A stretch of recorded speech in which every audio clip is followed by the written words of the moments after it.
నేటి దినం కొరకు ఏర్పాటు చేయబడిన పాత నిబంధన వాక్య భాగముగా జకరియా గ్రంథము 12వ అధ్యాయము 10వ వచనం నుండి 14వ వచనం వరకు, తిరిగి 13వ అధ్యాయము 1వ వచనం నుండి 9వ వచనం వరకు చదువుకుందాము.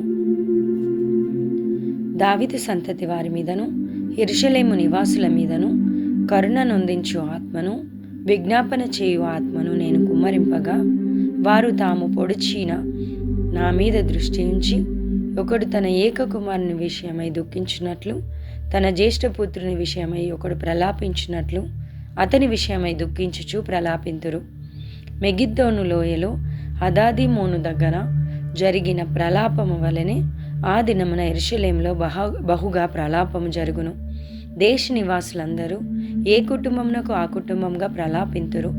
దావీదు కుటుంబీకులు ప్రత్యేకంగాను, వారి భార్యలు ప్రత్యేకముగాను, నాతాను కుటుంబీకులు ప్రత్యేకముగాను, వారి భార్యలు ప్రత్యేకముగాను, లేవి కుటుంబీకులు ప్రత్యేకముగాను, వారి భార్యలు ప్రత్యేకముగాను, షిమీ కుటుంబీకులు ప్రత్యేకముగాను, వారి భార్యలు ప్రత్యేకముగాను, మిగిలిన వారిలో ప్రతి కుటుంబపు వారు ప్రత్యేకంగాను, వారి భార్యలు ప్రత్యేకంగాను ప్రలాపింతురు. తిరిగి 13వ అధ్యాయము 1వ వచన ప్రారంభము. ఆ దినమున పాపమును అపవిత్రతను పరిహరించుటకై దావీదు సంతతి వారి కొరకును యెరూషలేము నివాసుల కొరకును ఊట ఒకటి తీయబడెను. ఇదే సైన్యములకు అధిపతియగు యెహోవా వాక్కు. ఆ దినమున విగ్రహముల పేర్లు ఇకను జ్ఞాపకము రాకుండా దేశంలో నుండి నేను వాటిని కొట్టివేతును, మరియు ప్రవక్తలను అపవిత్రాత్మను దేశంలో లేకుండా చేతును.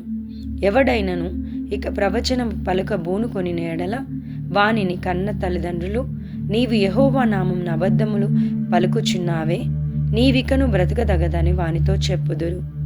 వాడు ప్రవచనం పలకగా వానిని కన్న తల్లిదండ్రులే వాని పొడుచుదురు. ఆ దినమున తాము పలికిన ప్రవచనములను బట్టి, తమకు కలిగిన దర్శనమును బట్టి ప్రవక్తలు సిగ్గుపడి ఇకను మోసపుచ్చకూడదని గొంగలి ధరించుట మానివేయుదురు. వాడు, నేను ప్రవక్తను కాను, బాల్యముననే నన్ను కొనిన యొకని యొద్ద సేద్యపు పని చేయువాడనై ఉన్నానను. నీ చేతులకు గాయం లేమని వారు అడుగగా వాడు, ఇవి నన్ను ప్రేమించిన వారి ఇంట నేనుండగా నాకు కలిగిన గాయములని చెప్పును. ఖడ్గమా, నా గొర్రెల కాపరి మీదను నా సహకారి మీదను పడుము. ఇదే సైన్యములకు అధిపతిగా యెహోవా వాక్కు. గొర్రెలు చెదిరిపోవునట్లు కాపరిని హతం చేయుము. చిన్నవారి మీద నేను నా హస్తం ఉంచుదును. ఇదే యెహోవా వాక్కు. దేశమంతటా జనులలో 2 భాగముల వారు తెగవేయబడి చత్తురు. 3వ భాగము వారు శేషింతురు.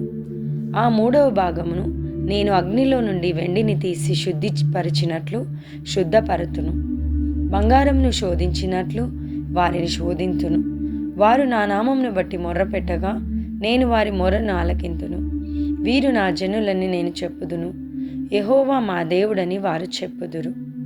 ఈ పరిశుద్ధ వాక్యమును దేవుడు దీవించి ఆశీర్వదించునుగాక. ఆమేన్.